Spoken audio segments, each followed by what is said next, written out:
Hello po guys, try ko pong magluto ng beans at saka with pork. Yan po siya guys.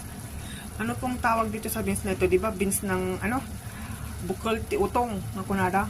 Bukol ti utong ba? At padas ko tagluto guys, kaniawan ni amo makapangpanganak. Ata guys, bukol ti utong ba? Balik amo. Balatong lang kung biswalas amo nga ko.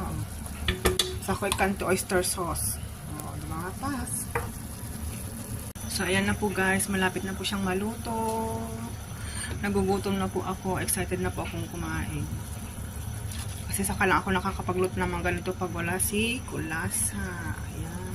Yummy.